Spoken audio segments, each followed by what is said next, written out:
Assalamualaikum warahmatullahi wabarakatuh. Perkenalkan, nama saya Suci Oktaviani, kelas 12, Teknologi Laboratorium Medik.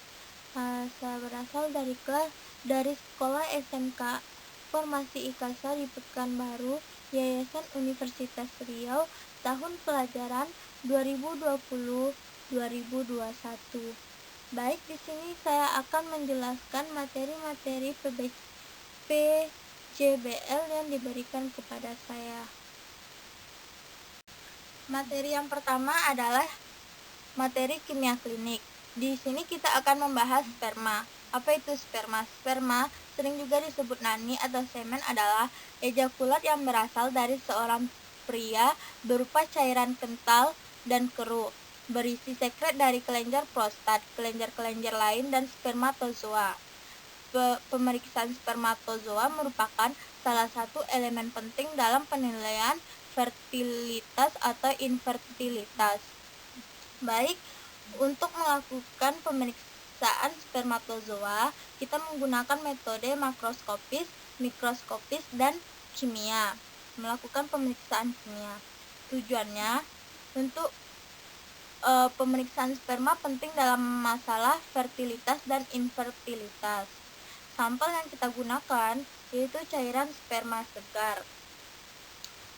Dan alat-alat yang kita butuhkan yaitu wadah atau pot dengan penutup, kertas label, gelas ukur 5 atau 10 ml, kertas indikator, mikroskop binokuler, kamar hitung infrared Neubauer, pipet leukosit, aqueous, minyak imersi oil, objektif dan cover glass, gelas bejana. Dan reagen-reagen yang kita butuhkan untuk melakukan pemeriksaan spermatozoa yaitu eosin 0,5%, ginsa, ripe, metil alkohol atau metanol.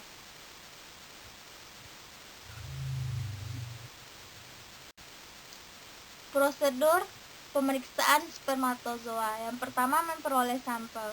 Untuk memperolehnya, kita harus memenuhi syarat-syarat. Yang pertama, pasien diminta selama 3-5 hari tidak melakukan kegiatan seksual. Yang kedua, pengeluaran ejakulat sebaiknya dilakukan pada pagi hari. Yang ketiga, jarak dengan laboratorium sedekat mungkin. Yang keempat, air mani ditampung di dalam gelas atau plastik bermulut lebar, sebelumnya dibersihkan dan dikeringkan terlebih dahulu, dan diberi label yang bertuliskan nama, waktu pengeluaran air mani dicatat, serta segera diantar ke laboratorium. Pemeriksaan makroskopis. Yang pertama, terhadap volume, warna, pH, kekeruhan, dan kentalnya air mani. Yang kedua, hitung atau ukur volume air mani dengan memindahkan ejakulat ke dalam gelas ukur 5 atau 10 ml, dan volume baru dapat diukur setelah mani mencair. Catat warna dan kekeruhan air mani. Celupkan kertas indikator ke dalam wadah yang berisi air mani dan cocokkan dengan skala pewarnaan pH. Kemudian catat pH-nya. Pemeriksaan makroskopis spermatozoa. Yang pertama, uji motilitas. Air mani sebanyak 1 tetes diteteskan di atas objektif gelas dan tutup dengan cover glass. Pemeriksaan dilakukan dengan lensa 40 kali. Perhatikan berapa persen spermatozoa yang bergerak aktif dan hitung pula waktu yang sudah berlalu sejak saat ejakulasi. Karena semakin banyak waktu lewat, semakin berkurang motilitas spermatozoa.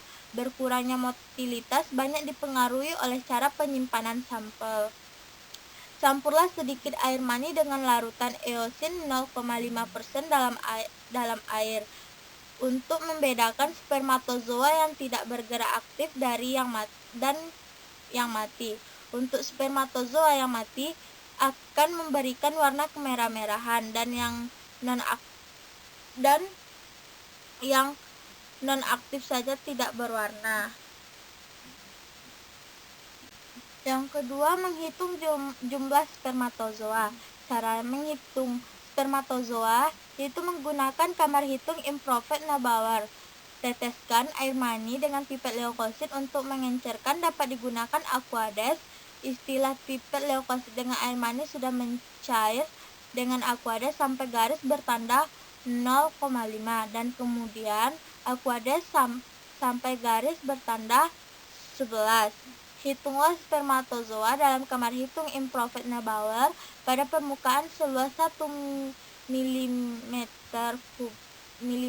jumlah yang dihitung dikalikan 200.000 untuk mendapatkan jumlah spermatozoa dalam 1 ml mani. Pemeriksaan jumlah spermatozoa perlu disarankan untuk dilakukan hitung ulang pada lain waktu karena kualitas air mani seseorang akan berbeda-beda dari suatu waktu ke waktu yang lain. Pemeriksaan ketiga yaitu pemeriksaan morfologi spermatozoa.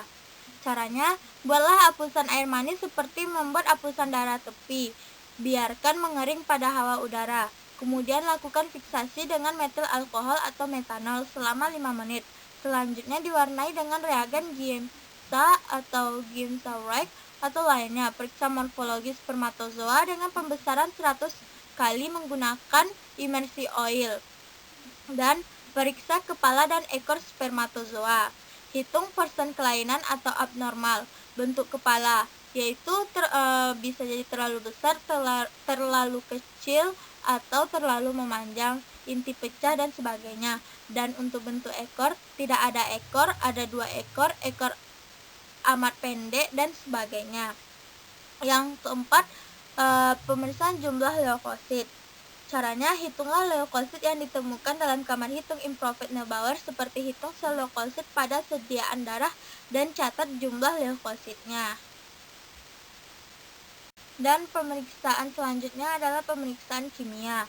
Tujuan dilakukannya pemeriksaan kimia spermatozoa adalah untuk mengetahui dan menentukan kadar fruktosa dalam semen yang bertalian dengan kadar testosteron.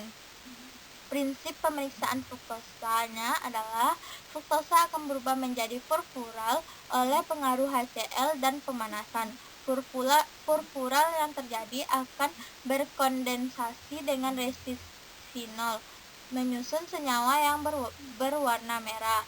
Prosedur kerjanya, pertama, siapkan alat dan bahan dan encerkan 0,1 ml mani dengan 2,9 ml air. Kemudian tambahkan 0,5 ml larutan BaOH2, campur dan tambahkan 0,5 ml larutan ZnSO4 dan campur lagi. Selanjutnya sentrifuge.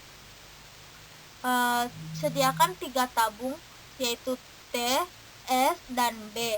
Tabung T diisi 2 ml cairan pada langkah 1, tabung S diisi 2 ml standar fruktosa larutan kerja, dan tabung B diisi 2 ml Aquades. Kepada tabung T, S, dan B masing-masing ditambahkan 2 ml resorcinol dan 6 ml HCl. Campurkan isi tabung masing-masing. Panasilah dalam bejana air 90 derajat Celcius selama 10 menit. Baca absorbansi T dan S terhadap B pada 490 nanometer dengan spektrofotometer. Hitung kadar fruktosa dengan rumus AT per AS kali 200. Materi yang selanjutnya adalah materi tentang bakteriologi. Di sini kita akan membahas tentang uji resistensi. Apa itu uji resistensi?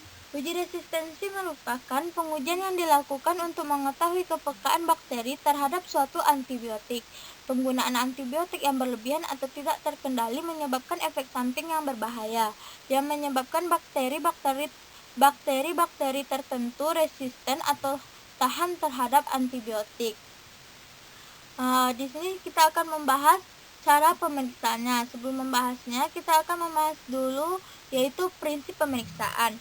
Prinsip pemeriksaan uji resistensi adalah penentuan penentuan terhadap bakteri yang kemungkinan resistensi terhadap suatu antibiotika yang dibuktikannya terbentuk zona bening di media MHA atau media Muller-Hinton agar.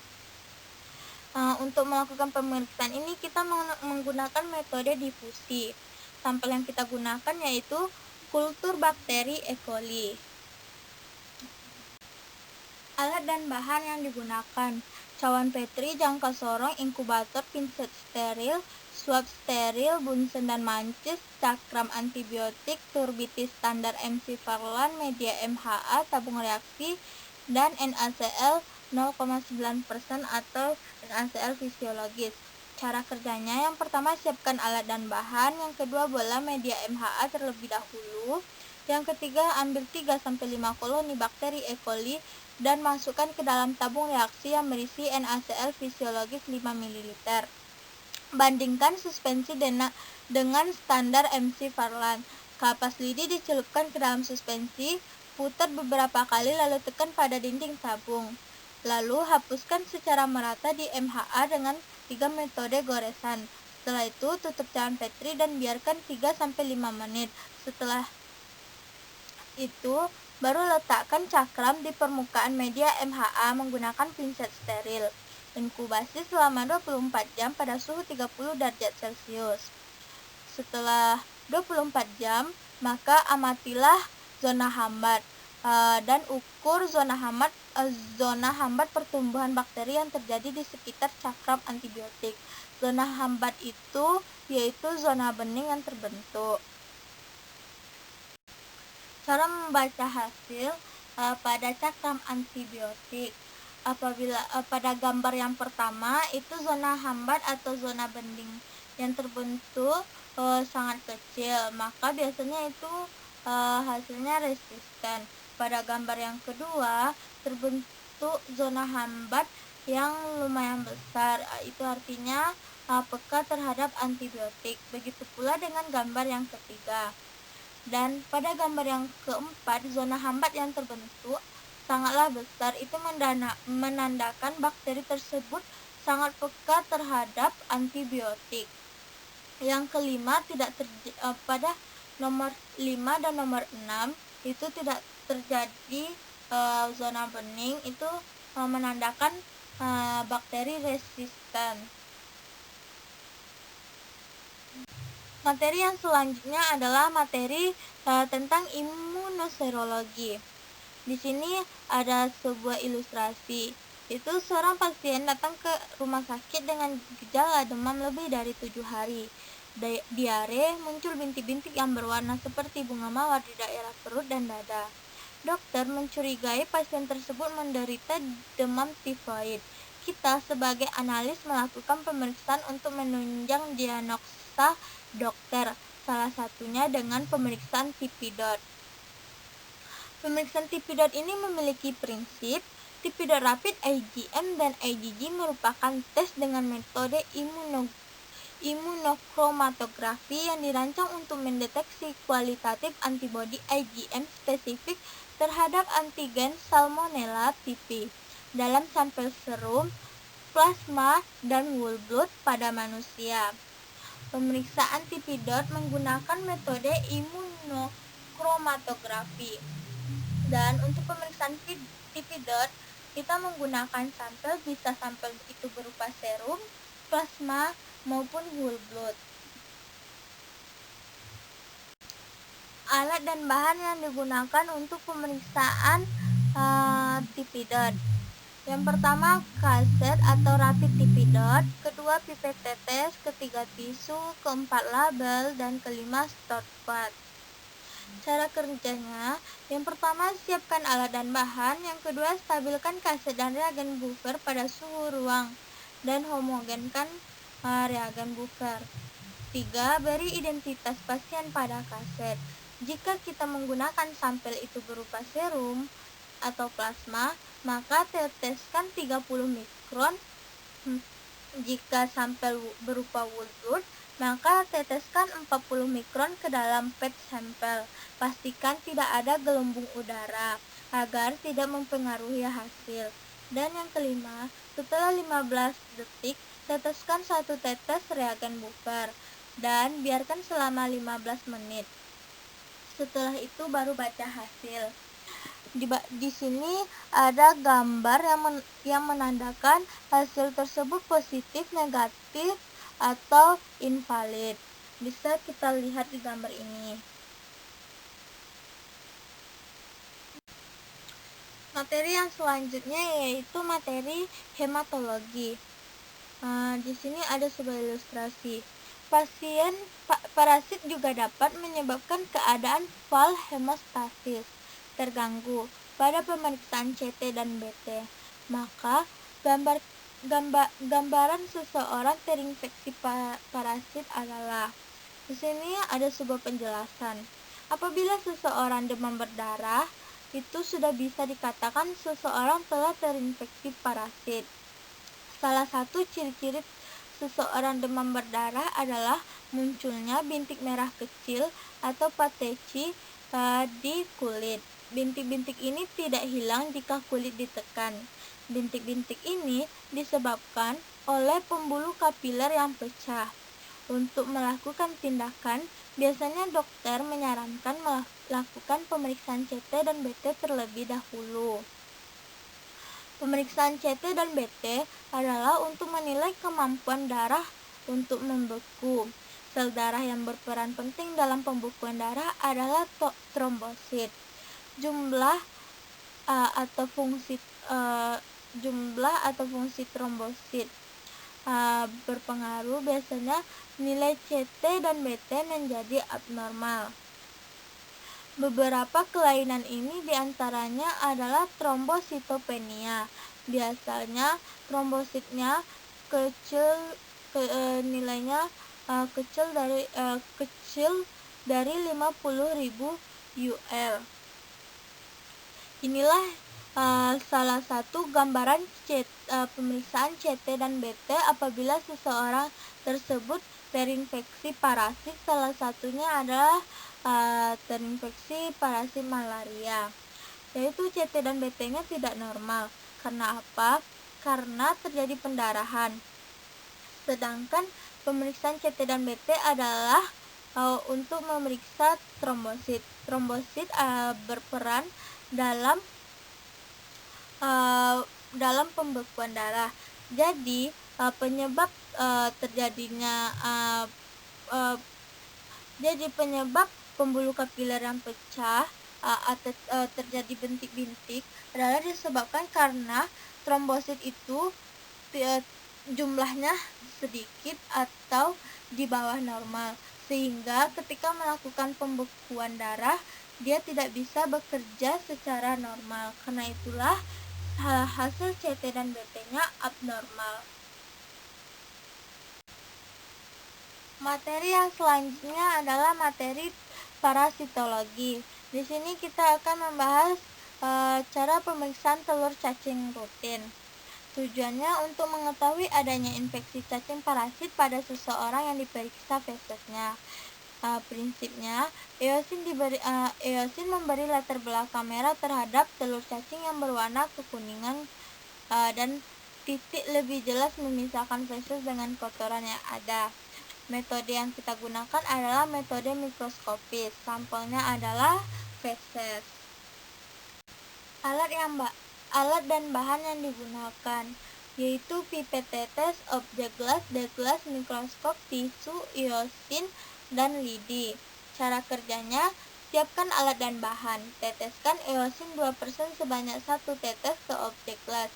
Ambil seujung lidi feses dan letakkan pada objek gelas. Homogenkan dengan lidi. Tutup preparat dengan deglas dan periksa di bawah mikroskop lensa 10 dan 40 kali. Baik, di gambar ini adalah gambar telur cacing yang ditemukan apabila seseorang tersebut terinfeksi telur cacing.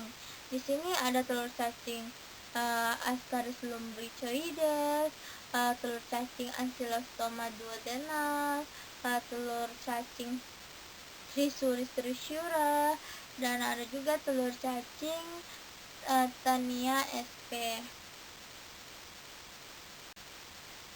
Materi yang selanjutnya yang akan kita bahas adalah materi PKK produktif. Di sini kita akan membahas yaitu tentang masker yogurt. Ketika terjadi peradangan pada wajah seperti jerawat bisa menimbulkan cairan jaringan. Untuk perawatannya masker yogurt itu sangat bisa membantu. Banyak orang yang tidak tahu cara membuatnya. Sebenarnya membuat masker yogurt itu tidak terlalu sulit. Kita bisa membuatnya di rumah. Kita hanya memerlukan alat yaitu berupa panci, kompor, spatula untuk pembuatan yogurt, handuk dan serbet untuk membungkus wadah ketika proses penyimpanan. Semua alat-alat yang kita gunakan haruslah steril. Dan bahan-bahan yang kita gunakan bisa 1 liter susu cair full cream dan 2 sendok makan yogurt plain. Dan kita juga bisa membuat masker yogurt dari yogurt yang dijual kemasan di swalayan terdekat. Sebenarnya membuat masker yogurt itu tidak terlalu sulit. Tahap membuat masker yogurt. Yang pertama, siapkan alat dan bahan yang steril. Kedua, panaskan susu cair full cream dengan api kecil, aduk-aduk 30 menit, jangan biarkan sampai mendidih. Setelah itu, dinginkan susu hingga hangat kuku. Masukkan bibit yogurt, kemudian aduk hingga merata. Selanjutnya, masukkan ke dalam wadah steril tertutup dan selimuti dengan handuk atau serbet dan fermentasi selama 24 jam. Sesudah 24 jam, yogurt sudah bisa dijadikan masker.